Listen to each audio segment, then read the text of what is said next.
अऊज़ु बिल्लाहि मिनश्शैतानिर्रजीम बिस्मिल्लाहिर्रहमानिर्रहीम अस्सलामु अलैकुम वरहमतुल्लाहि वबरकातुहू। उम्मीद है आप सब लोग खैरियत से होंगे, सेहत और ईमान की बेहतरीन हालत में होंगे। चलिए आज हम देख लेते हैं मुतज़ाद सिफ़ात लाज़िमा क्या तीसरा जोड़ा। ठीक है, कल की क्लास में हमने दूसरा जोड़ा पहला और दूसरा देख लिए थे, आज हम देखेंगे तीसरा जोड़ा। चलिए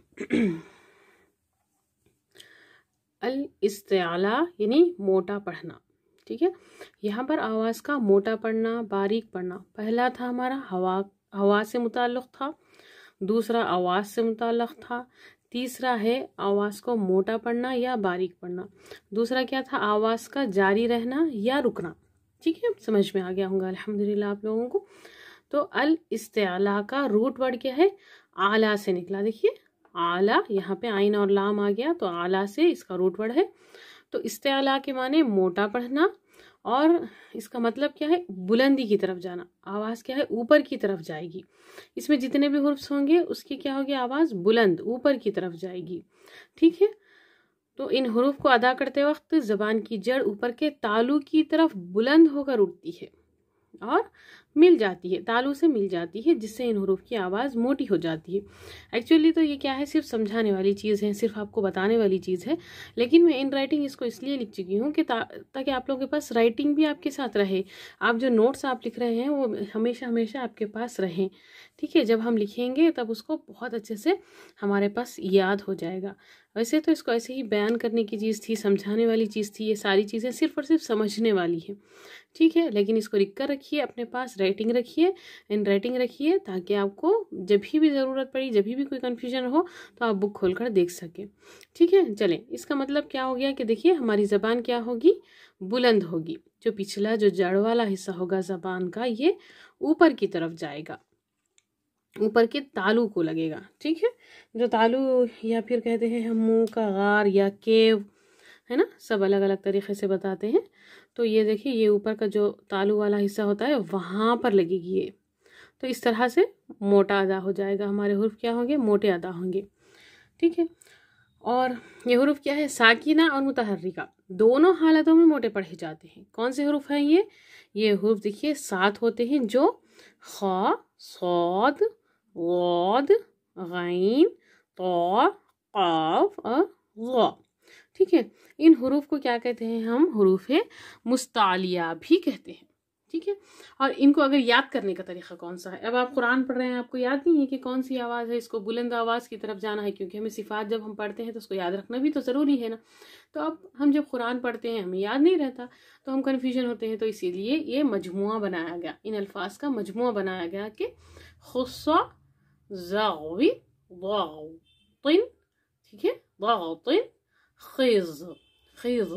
ठीक है, तो ये क्या है, इसका मजमुआ है। तो अब जब आप कुरान पढ़ेंगे आपको याद नहीं रहेगा कि हमारी आवाज़ मोटी होगी या बारीक होगी, तो इन अल्फाज को याद रख लीजिए, ये मजमुआ याद रख लें। तो आप जब भी कुरान पढ़ेंगे तो आपको याद हो जाएगा कि मैं ये क्या है, ये मोटे पढ़े जाने वाले लफ्ज़ हैं। ठीक है, हुरूफ हैं। तो और एक बात यहाँ पर क्या ख्याल रखनी है कि ये जब पढ़ते हैं तो हमें क्या करते हैं, हम इसको जब हम अदा करते वक्त हम मुंह यानी होठों को गोल नहीं करेंगे।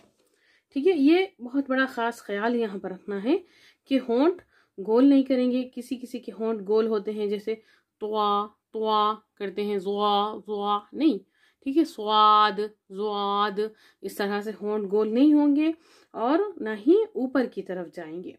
ठीक है, यहाँ पर ये इस चीज़ का बहुत बड़ा ख्याल रखना है इन अल्फाज को इस्तेमाल करते वक्त। स्वाद वाद इस तरह पढ़ते हैं ना, तो सौ गैन तो बगैर होठों को हिलाए, सिर्फ अंदर से जबान को इस्तेमाल करना है। इसी तरह देखिए इस्तिफालू यानी कि बारीक अदा करना। ठीक है, देखिए यह तो हमारे मुतज़ाद है ना, यानी कि अपोजिट्स है ये हमारे एक दूसरे के। तब ये देखिए इस्तिआला, इसका अपोजिट हो गया इस्तिफालू। यहाँ पर हो गया मोटा पढ़ना या बुलंद मुकाम की, तो बुलंदी की तरफ जाना आवाज़। यहाँ पर बारीक पढ़ना और आवाज़ कहाँ, नीचे की तरफ जाती है इसकी आवाज़। इसको इसफल भी कहा जाता है। ठीक है, इस सिफत के हुरूफ को अदा करते वक्त हमारी ज़बान कहाँ रहती है, नीचे रहती है। इस हुर्फ की अदायगी के वक्त ज़बान की जड़ ऊपर नर्म तालु की तरफ नहीं उड़ती बल्कि नीचे रहती है, जिससे ये हुर्फ बारीक अदा हो जाते हैं। ठीक है, जिस तरह से देखिए मैंने यहाँ पर ज़बान उतारा है। ठीक है, और जब ये हो गया हमारा निचला वाला हिस्सा जहाँ ज़बान होती है, और ये हो गया हमारा ऊपर वाला हिस्सा। ठीक है, ये ऊपर वाले हिस्से को ये नहीं लगेगी, आवाज़ यहाँ से आएगी और सीधा चली जाएगी। ठीक है, ये हो गई हमारी बारीक अदा करने के लिए, ये हिस्सा ऊपर नहीं लगा। मेन यहाँ पर यही चीज़ है, बारीक के लिए ये पिछले जड़ वाला हिस्सा नीचे की तरफ रहेगा, मोटा अदा करने के लिए ये जड़ वाला हिस्सा ऊपर रहेगा। बस सिंपल इन दोनों का एक ही चीज़ है कि ज़बान की जो पीछे वाली जो नर्म तालु की तरफ, ये जो पीछे वाली जड़ है ज़बान की, ये नर्म तालु को लगेगी या ना लगेगी। लगेगी तो अल्फाज मोटे होंगे, नहीं लगेंगी तो अल्फाज बारीक होंगे। बस यही चीज़ समझने की है। बस आपको हमको अच्छे से आपको समझ में आ जाएगी, हर चीज़ आप खुद से पढ़ सकें, इसीलिए हम इसको इन राइटिंग देते हैं, आपको लिख कर बताते हैं। ठीक है, चलिए अब यहाँ पर इसमें कौन कौन से हुर्फ है। यहाँ पर मुस्तालिया के अलावा जो हुर्फ होते हैं वो सारे मुस्तफिला कहलाते हैं, यानी जो बारीक अदा होने वाले हुर्फ को क्या कहते हैं, हम मुस्तफिला कहते हैं। और ये जो मुस्तफिला हुर्फ कौन कौन से हैं, जो यहाँ पर है उसके अलावा है यहाँ पर बाकी के, मतलब बा ता सा जीम है ना, तो ये सारी चीजें यहाँ पर आएंगी, क्योंकि पूरे के पूरे कितने हैं, 29 है। 29 में यहाँ पर हो गए देखिए 7 हुर्फ, क़ा सॉद ज़ाद तो गैन और क़ाफ और ज़ाद। ठीक है, ये 7 चीजें यहाँ पर है, इसके अलावा जो भी है वो पूरे यहाँ होंगे। ठीक है, इसको मैंने नहीं लिखा क्योंकि आप सबको मालूम ही है, अलिफ बा ता था जीम हा खा। ठीक है, खा वहां पर आ गया तो यहाँ पर नहीं आएगा।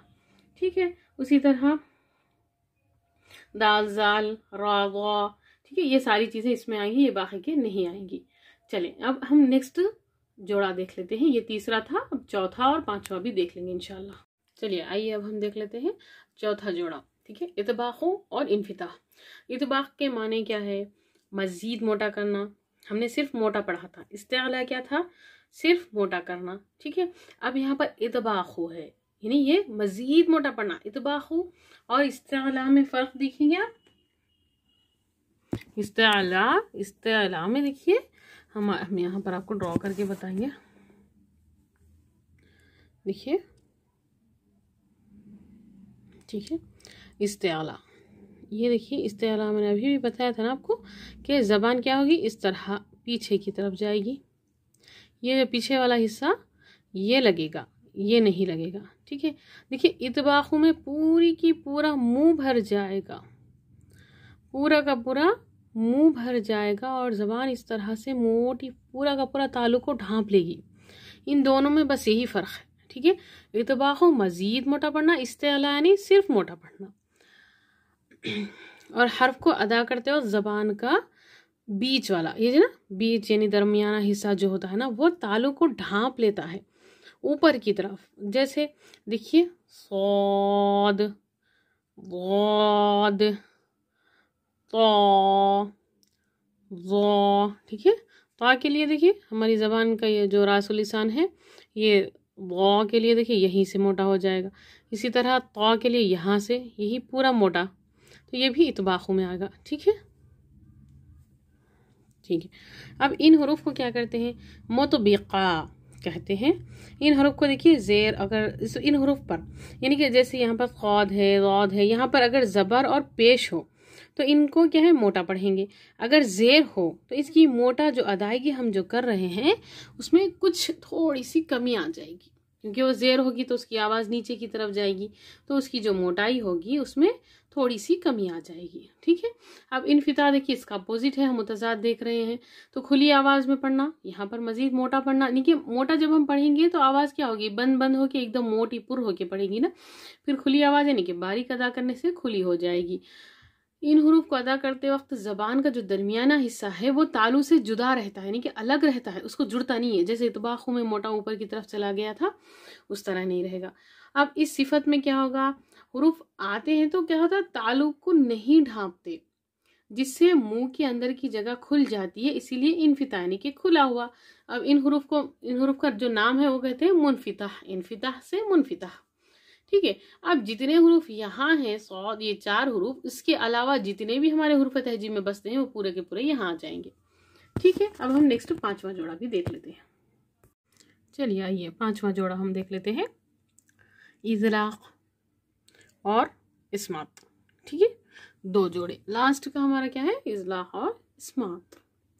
ये देखिए, इज़लाक़ यानी आसानी से अदा होता है, उसके माने क्या है, आसानी से अदा होना। इनके हुरूफ, जो इस इज़लाक़ में जो हरूफ आते हैं, ये क्या करते हैं, अपने मखरज से जल्दी और आसानी से अदा हो जाते हैं। और इनमें कौन से हरूफ है, सिर्फ 6 हरूफ इसके अंदर आते हैं, फ़ा, रा, मीम, नून और लाम। इसका मजमुआ हम क्या करते हैं, फर्रा मिन लुब, क्योंकि इसको हम सिर्फ याद करने के लिए हैं, ये आपको याद रहे, क्योंकि हम इसमें कंफ्यूजन होगा, तो इसीलिए हम इसका मजमुआ है फर्रा मिन लुबिन। इन हरूफ को मिज़लिक़ा भी कहते हैं, और ये होठों और ज़बान के किनारों से आसानी से अदा होते हैं। इनका मजमुआ और एक, जिससे हम देखिए, अगर फर्रा मिन लुबिन याद ना हो तो लिमन बर्फ याद रख लें। हुर्फ तो वही है, आगे और पीछे, बस याद करने के लिए आसानी हो जाए। लाम मीम नून बारा फा लिमन बर्फ, या फारा मीम नून लाम्बा फर्रा मिन लुब, जिस तरह आपको याद हो जाए याद कर ले, बस है, बस यही 6 हुर्फ। इसके अलावा जितने भी हुर्फ तहजी में बसते हैं, वो पूरे के पूरे यहाँ इस्मात में आएंगे।